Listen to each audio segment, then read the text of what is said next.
જેતપર ગામમાં મને કાલે જ રાત્રે પંકજભાઈનો ફોન આવ્યો અને આખી ટીમ નેહલભાઈ, રાજુભાઈ, નિલેશભાઈ, અહીંયા પણ મારા સાથી મિત્ર અને ખેડૂત માટે સતત વિધાનસભા ગજત એવા હેમંતભાઈ, રાણા સાહેબ અને આખી ટીમ. મિત્રો, આ લડાઈ માત્ર તમારી લડાઈ નથી. પીપર પાન ખરંત હસત કુપરિયા, મુજ વીતી તુજ વીતસે ધીરો ખંભા પલિયા. પીપર પાન ખરંત હસત કુપરિયા, પીપર માંથી પાન કરતા હતા એટલે કુપરિયા થાય હસતા હતા, જો તૂટે છે, જો તૂટે છે, જો તૂટે છે. પીપર પાન ખરંત હસત કુપરિયા, મુજ વીતી તુજ વીતસે. એ જે પાંદડા પડતા હતા ને, એવું કહેતા હતા કે મુજ વીતી તુજ વીતસે ધીરો ખંભા પલિયા. આજે આ જેતપરના ખેડૂતો આંદોલન કરી રહ્યા છે અને આખા ગુજરાતમાં લાઈનો જવાની છે, માત્ર અહીંથી નીકળવાની નથી. સમજી લે આખું ગુજરાત. અને આ વાત મારે ન કહેવી જોઈએ. રાજનીતિ અહીંયા હું કરવા આવ્યો નથી. તમારા ખેડૂતના દીકરા તરીકે, ભાઈ તરીકે આવ્યો છું સાહેબ. કોઈ રાજનીતિ કરવા માટે નથી આવ્યો. પણ હું મારા યુટ્યુબ ઉપર વિડીયો હશે, જોઈ લેજો. મીડિયા વાળા આમ જે યુટ્યુબ વાળા જે ચલાવે, બાકી મને બહુ ચલાવતા નથી. પણ એમાં મેં કીધેલું કે ચૂંટણીઓ પતવા દો, બે કામ ભાજપ પહેલા કરશે. કારણ કે અમે સાહેબ, હું તો 16 વર્ષ પત્રકાર તર્યો છું. ગાંધીનગરમાં એક ફાઇલ ક્યાંથી ક્યાં મુવમેન્ટ કરતી હોય ને એ મને ખબર હોય, અને એટલે આ લોકોને પીડા થાય. અને હું ખજાનો જોઈ આવ્યો છું. ખજાનો કેવો છે ખબર છે? ઢગલાબંધ રૂપિયાનો ખજાનો છે સરકાર પાસે, પણ એના મોરા છે ને આમ છે ઉદ્યોગપતિ ને અધિકારીઓ અને ભાજપના નેતાઓ. એના સિવાય ખજાનો વળતો નથી. આપણે એટલા માટે રાજનીતિમાં આવ્યા છીએ. મારા બાપ દાદામાં ક્યારે કોઈ સરપંચ નહોતું, પણ સાહેબ આ પીડા જોવાતી નહોતી ને, એટલે મેં વિચાર કર્યો કે અંદર જઈ ખજાનાનો મોરિયું છે ને પ્રજા બાજુ વાળી દઈએ. કહેવાનો મતલબ એ છે મિત્રો કે આજે ગુજરાતના ખેડૂતો જોઈ રહ્યા છે, અલગ અલગ જગ્યા ઉપર આંદોલન થઈ રહ્યા છે, અલગ અલગ જગ્યા ઉપર લાઈનો આવી રહી છે. કોઈને આગેવાનને ઉપાડે છે, કોઈને ધમકાવે છે, કોઈને બેસાડે છે, કોઈને પોલીસથી ડરાવે છે. તમારે શું જોઈએ છે? તમે કેમ આડાવડા થાઓ છો? સાહેબનો ફોન આવ્યો પછી તકલીફ પડી જાય. હા, તારા સાહેબની તો ઊભી પૂંછડીએ દોડાવી એમ છીએ, પણ અમે હવે શાંત પાણી થઈ ગયા છીએ. પ્રજા છે એ આ કાનૂનમાં લાચાર બની ગઈ છે. પણ બાકી સાહેબ, જમીન ઉપર સગો ભાઈ પણ જો સાંતીડો જોડતો હતો ને, તો માથાની પરવા નહોતી કરતી ને. એ અમારી જનનીઓ ને એ અમારી માતાજીઓ છે. જમીન ઉપર કોઈ હાથ મૂકે, આપણી ધરતી ઉપર હાથ મૂકે, આપણી મા ઉપર હાથ મૂકે, કે આપણી બેન દીકરીની ઇજ્જત ઉપર હાથ મૂકે, પછી ક્યારેય અમે અમારા મોતના છે ને એ ઇંતજાર કરતા નથી. અમારા માથાઓ આપી દઈએ. એ સંસ્કૃતિમાંથી અમે આવીએ છીએ. તમારી પોલીસ કે તમારા ઢીંકડા થાયબડા ફેફડા આ બધાને તો અમે રાત્રે ઉપાડી લઈએ છીએ. આ વાત સાચી છે કે નથી?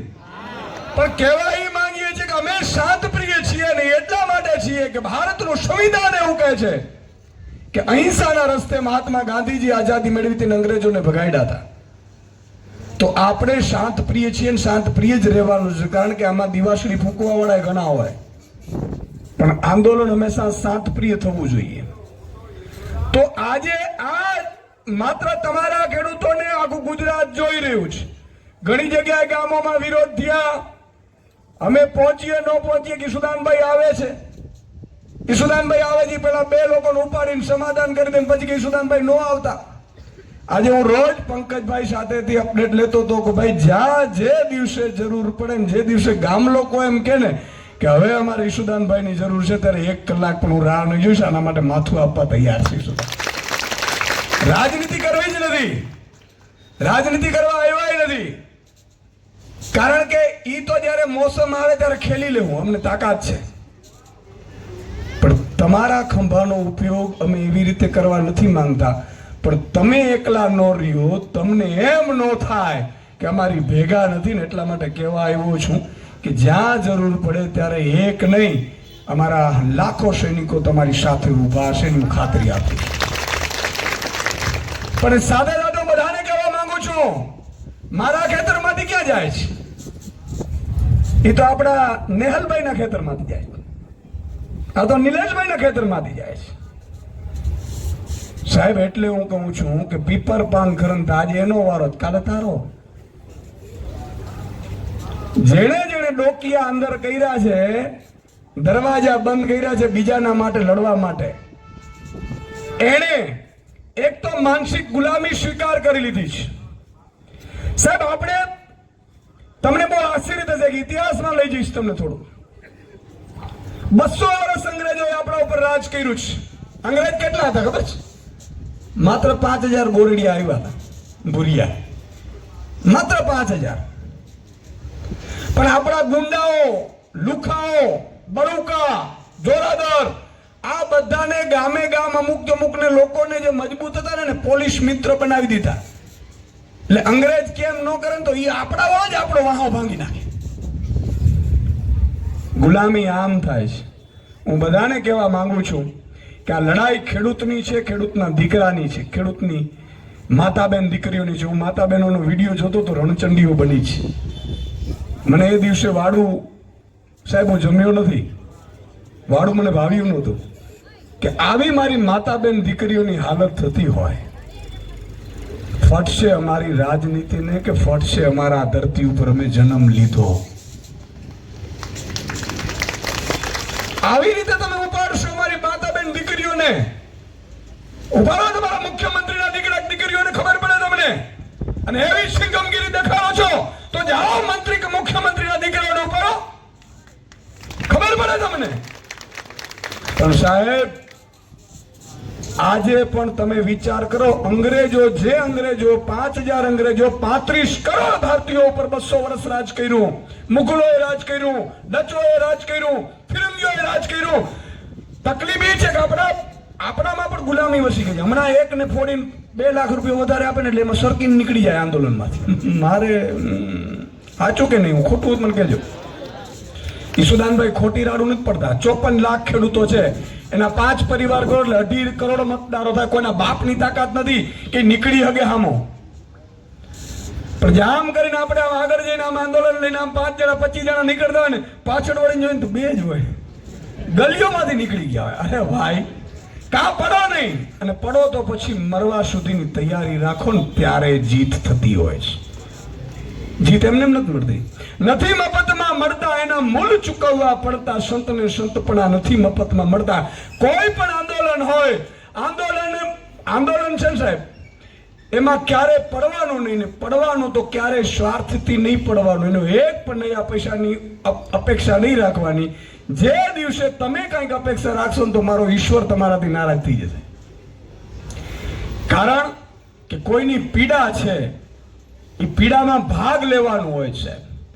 આજે આ કંપનીઓ છે, પાવર ગ્રીડ કંપની છે, અલગ અલગ કંપનીઓ છે, સાહેબ કરોડો રૂપિયા ફંડ આપ્યા છે. મારે આજે તમને વાત, એક દીવા જેવી વાત તમને કરવી છે. બરોબર સાંભળજો.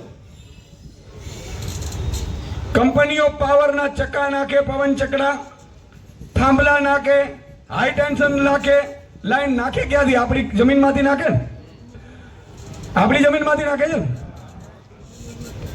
આપણી જમીનમાંથી નાખે. અને રૂપિયા કોણ કમાય? મફતમાં તો વીજળી આપતો નથી, આપે જ મફતમાં વીજળી આપે. ચલો મફતમાં આપતો તો આપણે બધા આપી દેવી. મારે મારી જમીન આપી દેવી, બરોબર કે નહીં?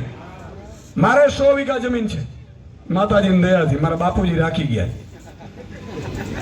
બરોબર. મેં પીડા જોઈ છે, રાત્રે પાણી વાયરું છે સરપની વચ્ચે, મેં જોયા છે. આ પીડા દુઃખ જોઈ છે. સાહેબ, મારે એ કહેવાનું છે આપને કે હમણાં જ પંકજભાઈએ કીધું કે અદાણીભાઈ હમણાં એરપોર્ટ લીધો છે, ભાડેમાં પાર્કિંગમાં આટલા 86,000 રૂપિયા મહિને ભાડું એક ગાડીનું લે છે. આવું કીધું ને, ઓન પેપર છે. આપણે કલેક્ટરને નથી દેખાતું, મુખ્યમંત્રી નથી દેખાતું, અભણ છે? દેખાય છે, બધું દેખાય. મેં એટલે જ કીધું, ચૂંટણી પહેલા મેં 2 વાત કીધેલી કે ચૂંટણી પતશે એટલે એક તો આ થાંભલા નાખવા માંડશે ને હજી થોડાક ટાઈમ જારો એટલે સ્માર્ટ મીટર આવશે. તો હું એ કહેવા માંગુ છું કે આજે જમીનનો ભાવ છે 30-35 લાખ રૂપિયા વીઘો હશે ને ભાઈ. 5 વર્ષ પહેલા કેટલું હતું? 10-15 લાખ નહીં, 5 લાખ કે 10 લાખ હતા, બરોબર ને? હમણાં 5 વર્ષમાં જમીનના ભાવ વધ્યા. આ વાત સાચી છે. 25 વર્ષ પછી જમીનના ભાવ કેટલા હશે? 1.5-2 કરોડ રૂપિયા વીઘો હશે કે નહીં હોય? તો કોડાઓ તમે અત્યારે જે વળતર ચૂકવાની વાત કરો છો એ તો અત્યારે નથી, તો 25 વર્ષ પછીનું અમારું શું? વાત તો એ જ આવી જોઈએ. આ વળતરની તો વાત જ નથી. અચ્છા, ઈ લોકો ન કમાવતા તો આપણે ખબર પડે. ઈ લોકો કરોડો કમાય છે. જો આમાં કોણ કોણ કમાય એ તમને જાહેરમાં કહી દઉં. નેતાઓ કમાય છે, સરકારના પાર્ટીઓ કમાય છે અને પોલિટિકલ ફંડ જાય છે. અધિકારીઓ કમાય છે. એમને એમ સિંગંગબીરી નથી થતી, સમજી લેજો. એના બાપુનો બગીચો નથી. એ જોખમ લે છે તો સામે માલ લેતા હોય તો જોખમ લેતા હોય, બરાબર કે નહીં? અધિકારીઓ કમાય. અચ્છા, કોન્ટ્રાક્ટરો પણ ખૂબ કમાય. આના જોઈ લેજો પાછા. કોન્ટ્રાક્ટરો કોઈ વિદેશનું પૂર્યો નહીં હોય કે કોઈ ગામનો ગધેડો કે ઘોડો નથી, માણસ જ છે અને આપણામાંથી જ છે. સાચું કે નહીં? ઈ કમાય, કોન્ટ્રાક્ટર કમાય, કંપની કમાય, સરકાર કમાય, નેતા કમાય. અને જમીન કોની? અને પૂછવાનું નહીં, ખેડૂતને પૂછવાનું નહીં. મિત્રો, કાયદો એવું કહે છે કે માનો કે આ દુકાનમાં ગમે મારે ઘરમાં જવું હોય ને તો પૂછ્યા વિના જઈ ન શકું. ઊભા ખેતરોમાં વાહડા અને પાછા પોલીસને લઈ આવે. પાછી પોલીસ ભાડે મળે, તમને ખબર નથી કહી દઉં. એને મળે પાછી, આપણે નથી આપતા. હાલો આપણે આપી. હું એમ કહું છું જાહેરમાં કે ગુજરાત સરકારને વિનંતી કરું છું કે જે પોલીસ કંપનીને ભાડે આપો જેનાથી ડબલ ઈશુદાન ગઢવી ચૂકવશે ભાડો, આમને આપો પોલીસ ભાડે. આવો બરોબર છે કે નહીં મારી વાત? ઈ પોલીસ આવે ને આપણી પોલીસ હોય. હા, અમે ભલે કેસ કરી લે, આપણે હું હતો એકબીજાને ટીંગાટોળી કરીને ઉપાડી જાઓ, જેલમાં નાખી દો ભાઈ. આ વાત સાચી કે નહીં? અને ઓફિશિયલ છે. ભાડે કંપનીઓને પોલીસ મળે. આપણે એમ લાગે કે સરકારનું કામ નથી ભાઈ, એ તો પ્રાઇવેટ છે. એક થાંભલામાંથી કરોડો રૂપિયા કંપનીઓ કમાવાની છે અને 25-30 વર્ષ સુધી કમાવાની છે. તો 30 વર્ષ પછીનું અમારું વળતરનું શું? આજે મારી માતા બેન દીકરીઓ બધું મૂકીને અહીંયા બેઠી છે ને સાહેબ, એમને એમ નથી મૂકી. એની દીકરા સમાન અને આપણા માટે માં સમાન જમીન છે ને એના ઉપર કબજો કરે છે, એટલે આપણે બેઠા છીએ. એ તો આમને 10 મિનિટનો ટાઈમ નથી. હા, પૂછો એમને, એક ટાઈમ નથી. હા, ઘણાને તો હમણાં વેકેશન પૂરા કરીને આવ્યા હશે. ઘણા દીકરાને સ્કૂલમાં મૂકવાનો હશે, ઘણાને મૂકી દીધા હશે, ઘણાને ટ્યુશન કરાવવાનું હશે. સાચું કે નહીં? અને અહીંયાથી પાછું કામ થાય ત્યાં પાછું ઘરે કરવાનું જ હશે. તો મિત્રો, આજે મેં 2 દિવસ પહેલા મુખ્યમંત્રીને પત્ર લખ્યો. મેં પંકજભાઈને ફોન કર્યું, પછી આખા ગુજરાતનો, મારા માટે આખા ગુજરાતના 54 લાખ ખેડૂતો મારી આંખ સમાન છે. હું ક્યારેય કોઈ દિવસ જ્ઞાતિ જાતિ ધર્મ જોતો નથી, કારણ કે હું રાજનીતિ એવી કરવા આવ્યો જ નથી. કંઈક સારું થાય તો ઠીક છે, બાકી આપણે ક્યાં આમાં 5 પછી લઈ જવાના છે. હું તો તમને ખબર છે, પત્રકાર હતો ત્યારે મોરો જ દેતા હતા આપણે, અને ત્યારે નથી પીતા ને આજે નથી પીતા. જો આ લોકો બીવડાવે છે નથી ખબર છે, જેલથી પોલીસ ઉપાડી જાય. સાહેબ, પોલીસ પાસે કોઈ કાનૂન નથી. માની લો તમારા ઉપર કેસ કરે છે તો વધીને કોઈ પણ કેસ કરે ને, એટેમ્પ્ટ ટુ મર્ડર કરે ને તો 90 દિવસ જેલ થાય, 3 મહિના. એનાથી વધારે જેલ થતી નથી. બાકી 8-10 દિવસ 15 દિવસમાં જામીન મળી જાય. એટલે કોઈએ હંમેશા, અત્યારે ભાજપ પાસે કોઈ પણ સત્તા હોય ને તો માત્ર પોલીસ છે. 15 દિવસ ખાલી પોલીસ નજા ઉપર ઉતરી જાય, ભાજપનો એક પણ નેતા નીકળી શકે તો ઈશુદાનથી મટી જાય. એક નેતા હું કંપની વાળા ઘૂસી ન શકે, પોલીસ ઉપર બધું હાલે. બોલો. હા, પેલા ખબર છે બીકતા હોય ને 5 કમાન્ડો લઈને નીકળે. ભાજપ પણ એમ નીકળી નથી શકતા. સાહેબ, રાજ કરવું હોય ને તો દિલ ઉપર રાજ કરવાનું હોય, સરકાર ઉપર રાજ ન કરવાનું હોય. આજે તમને એમ લાગે ઈશુદાનભાઈ આવે છે ને તમને એમ લાગે તમે દિલ દિલથી આવો, તમને દિલથી એમ થાય કે ભાઈ ઈશુદાનભાઈ કંઈક સારું કરીને ગયા, તો આ વાત મેં મુખ્યમંત્રીશ્રીને પત્ર લખીને કરી છે. પરમ દિવસે 2 દિવસ પહેલા પ્રેસ કોન્ફરન્સ કરી.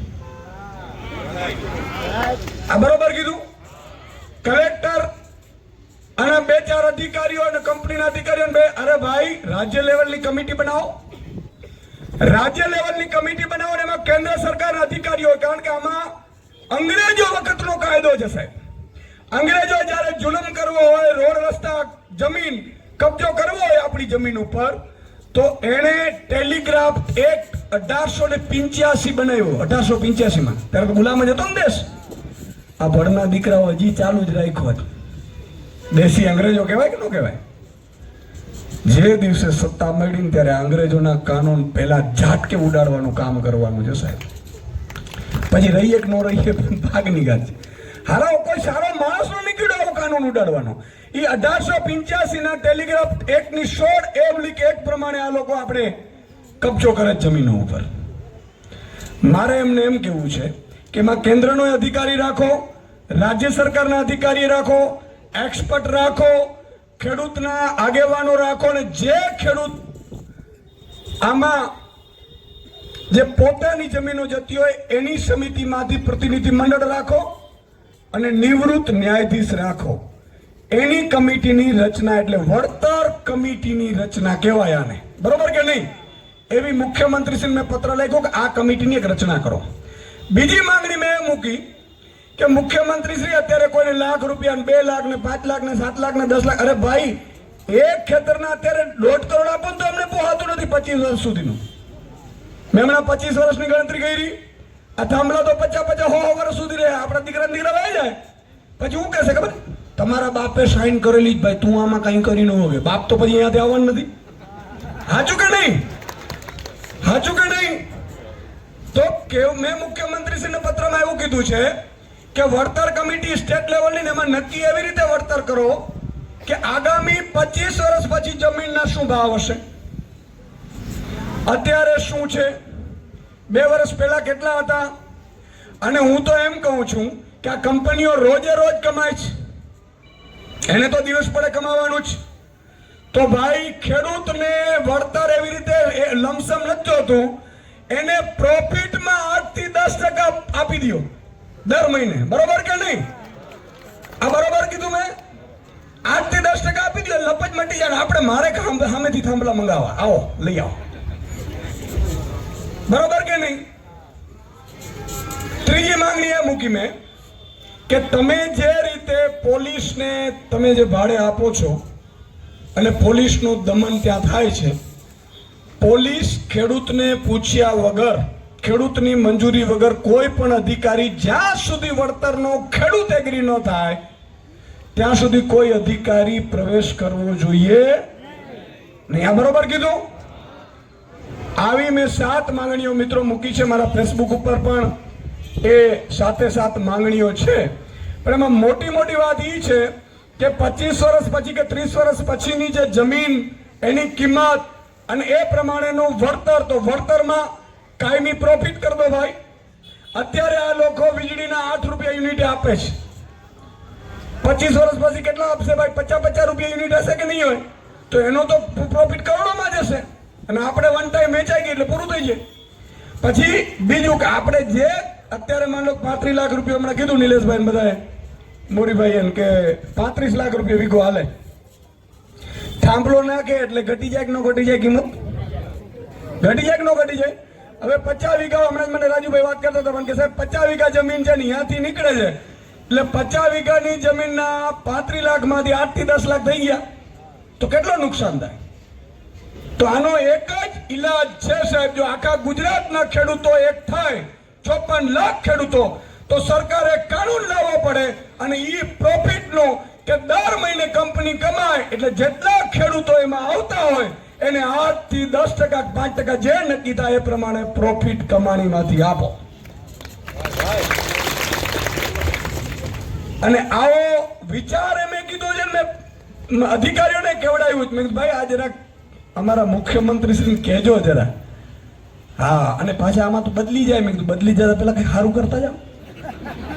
ભાઈ હું તો હારું કહું, બધાને કહું હું તો હારું કરતા જાઉં ભાઈ 5 કામ, બરાબર? તમને આનંદ થાય ને આપણે આનંદ થાય. પછી ભલે પાર્ટી ગાડી મૂકે યાર, એમાં ક્યાં મોટું છે? પ્રજાના તો કામ થતા જાય ને. તો આવી મેં માંગણી મૂકી છે, પણ આ લોકો કરશે એવું લાગતું નથી. બીજું કે આ કંપની મેં સાંભળ્યું છે બહુ મોટા માણસની કંપની છે કે નહીં? અને મેં તો એવું સાંભળ્યું કે અડધું કચ્છ લઈ લીધું ને તોય મારો બેટો ઈ કે અહીંયા મત પડે. સમજી ગયા ને તમે? હું પોલિટિકલ નથી કહેવા માંગતો, પણ છતાંય કહું છું. એટલે તમને સંઘર્ષ પડશે, આંદોલન ચાલુ રહેશે તો સંઘર્ષ થશે, પણ એકવાર સંઘર્ષ વ્યવસ્થિત થયો ને તો આખા ગુજરાતના 54 લાખ ખેડૂતો માટે કંઈક સારું થશે. એટલે આપણે એક થઈને ઉભા રહ્યા તો બરોબર છે. અને તમારે જ્યાં પણ જરૂર પડશે, ઈશુદાનભાઈ હોય, હેમંતભાઈ હોય, ગોપાલભાઈ હોય, પંકજભાઈ હોય, રાણા સાહેબ, જે લોકોની જરૂર પડશે અમે ભેગા છીએ. અમારા માટે ખાલી એટલું જ છે કે ખેડૂતોનું સારું થવું જોઈએ. સાહેબ, આ લોકો તો ખરેખર કાનૂનનો ભંગ કરે છે. એક બાજુ કાનૂન એવો હોય છે કે આપણી જમીનમાં કોઈ ઘૂસી ન શકે, ઘરે ન ઘૂસી શકે, બરોબર છે? માતાબેન દીકરીઓના ટીંગાટોળી કરીને લઈ જતા દ્રશ્યો જોઈ અને જો એક ગુજરાતના ખેડૂતનો જો હું એમ કહું છું રૂવાટો ઊભો ન થયો હોય ને, તો હું એમ કહું છું કે આજે આપણો વારો જ કાલે એનો આવશે. હા, ઘણા લોકો છે આમ તમે આમ જો આપણે કહીએ ને કે ભાઈ આ ખેડૂતો ઉપર અત્યાચાર જોયું, પણ એ ખેડૂતો એવું ન કરે ને. પણ હા, હું પાર્ટીની એક નાનકડી ટિકિટડી લઈ લીધી હોય, મારો બેટો કાન બઠિયા કરી જાય. હા, કાન બઠિયા કરીને જાય આમ ધીરે ધીરે ધીરે ધીરે. બોલો, ઘણા લોકો પાછા એવું કે આ તો ભડકાવા આવે છે. તમે ભડકાવો ને, હાલો અહીંયા મેં તો બધાને બોલાવીએ છીએ કે નથી?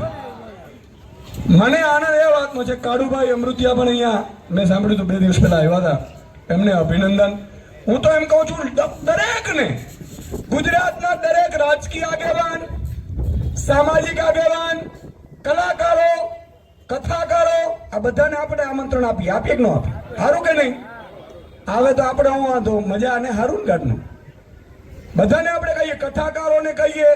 અચ્છા, આ બધા ખેડૂતો છે એ હિન્દુઓ છે, માતાબેન દીકરીઓ જેના ટીંગાટોળી કરે છે ને એ પણ હિન્દુ જ છે.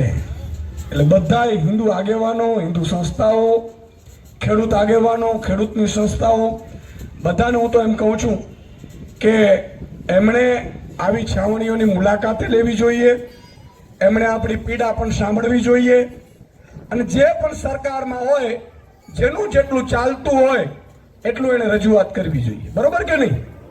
આ વાત ખોટી નથી કરી ને? હો ભાઈ, તમે સમિતિને ભાઈ કઈ અલગ વિચાર્યું મેં કઈ કહી દીધું હોય તો પછી મને કહેજો. હું તો ભાઈ હું તો દિલનો ભોળો માણસ છું, મનમાં આવે કહી દો. બધાનું કથાકારોને કહું છું કે અહીંયા કથા કરવા જેવી છે ખરેખર. અને 2 કામ થાય, કથા એ થાય ને આંદોલન એ થાય. આ માતાબેન દીકરીઓ છે એ કથા સાંભળે, ધૂને કરે, અને આંદોલન થાય. અને એ કથાકારો કદાચ બોલે ને 2 શબ્દ સાહેબ, તો ખરેખર સરકારને એમ થાય કે હવે કંઈક કરવું પડશે. સાચું કે નહીં? કલાકારો છે, કથાકારો છે, ફિલ્મ સ્ટારો છે, ક્રિકેટરો છે. એક બેન હતા સેન્ટ્રલ ફોર્સમાં હતા પંજાબમાં, અને એક સાંસદ બેન હતા, એને ખેડૂત વિરુદ્ધ બોલેલા તો સાહેબ એમણે લાફો મારેલો. જો કે લાફો મારવો યોગ્ય નથી, પછી એને ખેડૂતની દીકરી હતી ને, અને પંજાબના ખેડૂતોને એમણે ખાલિસ્તાની કીધેલા એવું હતું. ની બેનનો બદલો ઈ CISF પોલીસમાં બેન હતા, નોકરીની એને એક બેન શાળાતન કરી અને ચોપડાવ્યું. જો કે આપણે એવું ન કરવું જોઈએ, પણ મારું કહેવાનું એ છે કે આ બધું રોષ આનું છે. એક વાત તમને કહી દઉં મિત્રો, મારે પોલિટિકલી નથી કરવી, પણ છેલ્લે કહી દઉં એટલે તમને ખબર પડે. પંજાબ અને હરિયાણાના ખેડૂતોમાંથી શીખવાનું છે એકતા કોને કહેવાય. પંજાબના ખેડૂતો સાહેબ આજે એવું છે, પંજાબમાં સરકાર છે, જો એ ટેકાના ભાવે 1 મણ પણ ન ખરીદે ને તો બધા ખેડૂતો મૂકી દે કે આનો પેલા ખરીદો હાલો ભાઈ, ખરીદો આનો. આપણા વાળા મારો આવી ગયો, મારો લઈ લે યાર. તો તારા કાકાનો હાગા કાકાનો મન મૂકી દો. નહીં સાહેબ, એવું નહીં કરવાનું. પછી ઉપરવાળો આપણે આવી જ રીતે ધમકાવશે. જે દિવસે તમે ખેડૂત એક થતા ને સાહેબ આપણી પાસે તાકાત છે ને આપણે જ ખબર નથી. મતની તાકાત આપણી પાસે છે. આ પેલો ભાઈ ઉદ્યોગપતિ છે, એ કેટલા મત નખાવશે? હાલો, નથી એની પાસે, કાંઈ નથી, છતાં કેમ સરકાર એની પાસે છે ખબર? છેલ્લી ઘડીએ કોથરા ઠલવેની ગો છેલ્લે 2 રાતોમાં આમ થઈ ગયું. પણ એને ખબર નથી હવે રણચંડીઓ બેઠી છે. આ રણચંડી બેઠી છે ને, એક એક એક એક બેન છે ને 500 મત નખાવે એવા છે. હો, ધમકી મારીને કહે છે દેર ને દેર, આ બધાને કહી દે, મને ખબર. એટલે હું ભાજપ વાળાને એવું કહું છું કે આ જોખમ લેતા નહીં. અમારા લક્ષ્મીબાઈઓ એક નથી, અહીંયા સેંકડો લક્ષ્મીબાઈઓ આવી ગઈ છે. અને એ લક્ષ્મીબાઈની જે તાકાત હોય ને, એ આપણા પુરુષો જે હોય ને બિચારા, એ થોડું ઘણું આમ ખંભું બંબુ મળી જાય, આમ તેમ થઈ જાય, મસાલો મળી જાય. બહેનો ફરે નહીં. હો, એને તો આમ જોયેલું હોય ને કે હા બરના દીકરા હવે આવજે જોઈ લઈશ. અને એક એક ફોન પાછા 10 બહેનોને ફોન કરે. અહીંયા સાસરીમાં ફોન કરે ને એની દેરાણીને અહીંયા ફોન કરે. સાંભળ્યું તો હા જોજો આમાં મતદાનના દિવસે આ જોવાનું છે, આ લોકો નહીડા છે, આવું બધું કરે. મને ખબર,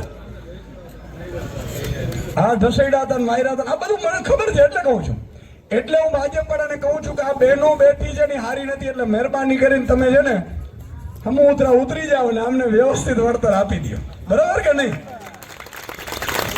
એટલે આજે તમે મને અહીંયા, આમ તો આનંદ નથી થયો, ખરેખર આ દુઃખનો પ્રસંગ છે. આજે માતા બેન દીકરીઓ આટલા તડકામાં બેસવું પડતું હોય, આ કઈ સારી વાત નથી. આ ગુજરાતના તમામ સ્વાભિમાન ખેડૂતો ઉપર ઘા છે, એની છાતી ઉપર ઘા છે. બરોબર છે, પણ આપણે એકતા દેખાડીએ, હિંમત દેખાડીએ, બહુ જરૂરી છે. સાહેબ મને મારા બાપુજી એવું કહેતા, આજે તો આ દુનિયામાં નથી, પણ મારા બાપુજી એક શબ્દ કીધેલું કે આગલા દિવસે, મૃત્યુના આગલા દિવસે એમણે કીધેલું કે ગમે તેવી કપરી પરિસ્થિતિ આવે ને તું જમીન વેચતો નહીં હો, અમે લોહી પાણી એક કરીને જમીન લીધેલી છે. અમારા બાપુજીએ મને કીધેલું છે. અને એક અંગ્રેજનો તમને જોક્સ કહી દઉં કે એક અંગ્રેજ અહીંયા ફરવા આવેલો હોય, એટલે ગામના પાડિયા હોય ને, ગામમાં પાડિયા હોય, એટલે આપણા કોઈ દેશી ને એમને ફેરવા લઈ ગયા ગામડા. તક આ શું છે? તો કે ધીસ ઇઝ પાડિયા, કે બીજાના માટે જે મૈરા હોય ને અહીંયા પાડિયા થઈને પૂજાય એમ. પછી એને ખેતરમાં લઈ ગયો, એટલે ભાઈઓના ખેતરમાં પેલા ડંગળી પેલી દડી ખોડેલી હોય, પાણા અલગ અલગ ભાઈઓના ખેતરમાં. પેલા હવે તો બધું આ દડી મારી હોય, પણ પેલા તો એવું હતું નહીં, દડીઓ જ મારતા હતા. હવે તો બધું તાર ને બધું ફેન્સિંગ ને કરે છે. એટલે અંગ્રેજને એમ થયું કે આ પાડીઓ છે, કે ઇઝ ધીસ પાડિયા, એટલે કે આ પાડીઓ છે. તો કે ના, આ પાડીઓ નથી, પણ આને ખેવો તો પાડીઓ થાય. અવાજ આજી કે નહીં સાહેબ? જમીન છે ને, આ ભાજપ વાળાને ખબર નથી. અમારા કાળજા ચીરી નાખો તો અમને મંજૂર છે, પણ જમીનનો એક ચાસ અમે કોઈ બાપને ન આપીએ છીએ. અને ઈ જમીનની ઉપર આ લોકોએ હાથ નાખી છે. એટલે હું હજી કહું છું કે પાછા વળી જજો ભણના દીકરાઓ, બાકી ઊંધી પૂછડીએ પછી આવશો ને તો આ મારી માતાજીઓ તો તમને માફ ક્યારેય નહીં કરે.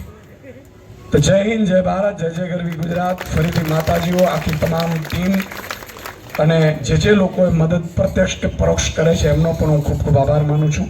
જય હિન્દ, જય ભારત.